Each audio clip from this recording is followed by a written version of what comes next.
राष्ट्रपति 5 वर्ष से पहले पद त्यागपत्र द्वारा उपराष्ट्रपति को देकर अपने पद से हट सकता है। राष्ट्रपति को 5 वर्ष से पहले महाभियोग लगाकर सिद्ध करके हटाया जा सकता है। ठीक है, महाभियोग संसद के किसी भी सदन में, राज्यसभा, लोकसभा में प्रारंभ किया जा सकता है। महाभियोग एक सदन में लगाया जाता है तथा दूसरे सदन द्वारा उसका इन्वेस्टिगेशन किया जाता है।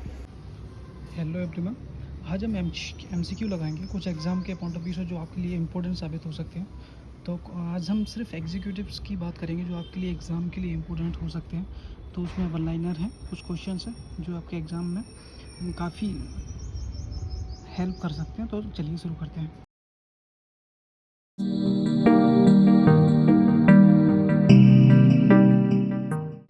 हम पढ़ेंगे एग्जीक्यूटिव। तो एग्जीक्यूटिव कार्यपालिका के अंतर्गत हम पहले वन लाइनर के क्वेश्चन पढ़ रहे हैं, इसलिए हम वन लाइनर से स्टार्ट करते हैं।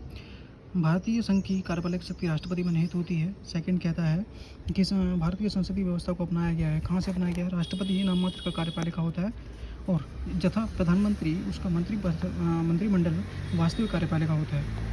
नेक्स्ट है, भारत का राष्ट्रपति भारत का प्रथम नागरिक कहलाता है। राष्ट्रपति की योग्यताएं की बात करते हैं तो भारत का नागरिक होना चाहिए, 35 की एज पूरी कर चुका हो, लोकसभा का सदस्य निर्वाचित किए जाने के योग्य हो, ठीक है, और चुनाव के समय लाभ के पद पर कोई धारण नहीं करता हो।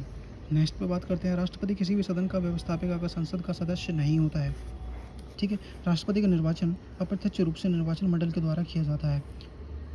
नेक्स्ट है, निर्वाचन मंडल में राज्यसभा, लोकसभा और राज्यों की विधानसभाओं के निर्वाचित सदस्य होते हैं। नियमित व्यवस्था के अनुसार पांडिचेरी विधानसभा, दिल्ली विधानसभा के निर्वाचित सदस्यों को भी इस निर्वाचन मंडल में सम्मिलित किया गया है। नेक्स्ट है, राष्ट्रपति पद के उम्मीदवार के लिए निर्वाचन मंडल में 50 सदस्य प्रस्तावक तथा 50 अनुमोदक होते हैं। नेक्स्ट, राष्ट्रपति का निर्वाचन अनुपातिक प्रतिनिधित्व पद्धति के अनुसार एकल संग प्रणाली के अनुसार होता है। नेक्स्ट पर चलते हैं। भारत के राष्ट्रपति का कार्यकाल 5 वर्ष का होता है। एक ही व्यक्ति जितनी बार चाहे वह राष्ट्रपति के पद के निर्वाचित होने के लिए योग्य हो सकता है, यानी कि निर्वाचित हो सकता है, पर इसकी कोई सीमा निर्धारित नहीं है कि कितनी बार। ठीक है, तो अनलिमिटेड है। राष्ट्रपति 5 वर्ष से पहले अपना पद त्यागपत्र द्वारा उपराष्ट्रपति को देकर अपने पद से हट सकता है। राष्ट्रपति को 5 वर्ष से पहले महाभियोग लगाकर सिद्ध करके हटाया जा सकता है। ठीक है, महाभियोग संसद के किसी भी सदन में, राज्यसभा, लोकसभा में प्रारंभ किया जा सकता है। महाभियोग एक सदन में लगाया जाता है तथा दूसरे सदन द्वारा उसका इन्वेस्टिगेशन किया जाता है। महाभियोग संविधान के उल्लंघन से संबंधित में लगाया जा सकता है, जिसके लिए आपको 14 दिन पहले लिखित सूचना देकर इस आशय को प्रकट करना पड़ता है। नेक्स्ट है, राष्ट्रपति को महाभियोग के अन्वेषण के समय स्वयं उपस्थित होने तथा अपना पक्ष को प्रस्तुत करने का अधिकार भी दिया गया है। राष्ट्रपति को 1,50,000 रुपये के मासिक वेतन मिलता है। राष्ट्रपति की उपलब्धियों की बात की जाए तो उसकी पदावधि के समय कम नहीं की जा सकती, यानी कि जो उपलब्धियां उसको मिली हुई हैं वो कम नहीं की जा सकेंगी। नेक्स्ट है, जब कोई राष्ट्रपति पदावधि के समाप्त होने वाली होती हैं तो उससे पहले ही नए राष्ट्रपति का चुनाव करा लिया जाता है। यदि कारणवश चुनाव में विलंब हो जाए तो पदासीन राष्ट्रपति ही उस पद पर बना रहेगा जब तक कि नया राष्ट्रपति पद ग्रहण नहीं कर लेता। उल्लेखनीय है कि इस समय उपराष्ट्रपति राष्ट्रपति के रूप में कार्य नहीं करता है।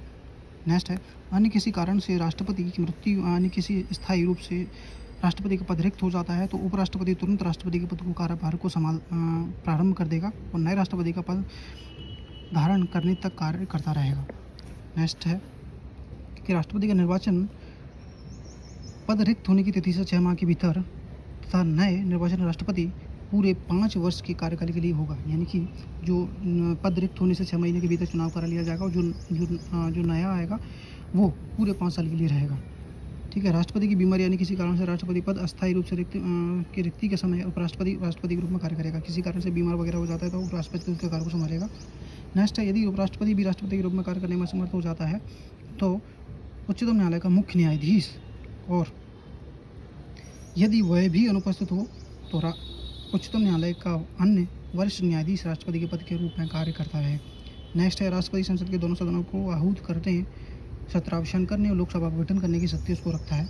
नेक्स्ट है, राष्ट्रपति लोकसभा के लिए प्रत्येक साधारण निर्वाचन के पश्चात प्रथम सत्र के आरंभ में तथा प्रत्येक वर्ष के प्रथम सत्र के आरंभ में एक साथ संसद के दोनों सदनों को आरंभिक अभिभाषण करता है। नेक्स्ट है, राष्ट्रपति को संसद में विधायी विषयों तथा अन्य विषयों के संबंध में संदेश भेजने का अधिकार होता है। राष्ट्रपति को 12 व्यक्ति राज्यसभा में तथा 2 व्यक्ति एंग्लो इंडियन, जो एंग्लो इंडिया वो खत्म हो गया, लोकसभा में नियमित करने का अधिकार होता है। नेक्स्ट है, राष्ट्रपति वार्षिक वित्तीय विवरण नियंत्रक महालेखा परीक्षक का प्रतिवेदन वित्त आयोग की सिफारिश तथा अन्य प्रयोजनों से रिपोर्ट संसद में प्रस्तुत करवाता है। कुछ विषयों से संबंधित विधेयक संसद में प्रस्तुत करने से पहले राष्ट्रपति अनुमोदन आवश्यक होता है, जैसे कि राज्यों की सीमा परिवर्तन, धनिक विधेयक और अनुच्छेद 31A में वर्णित किसी विषय से संबंधित विधेयक। तो ये हमारे कुछ वन लाइनर क्वेश्चन थे जो आपके एग्जाम के लिए इंपॉर्टेंट साबित हो सकते हैं। तो आप एक दो बार वीडियो रिवाइज कर लेना तो आपको माइंड में फिट हो जाएंगे। तो हम ये एग्जीक्यूटिव सेकंड पार्ट हम चाहे नेक्स्ट वीडियो में डालेंगे। तो ये था राष्ट्रपति के और उपराष्ट्रपति और के कुछ इंपॉर्टेंट वन लाइनर क्वेश्चन जो आपके एग्जाम के लिए इंपॉर्टेंट हो सकते हैं। एक बार जरूर पढ़ के जाए। Thank you so much.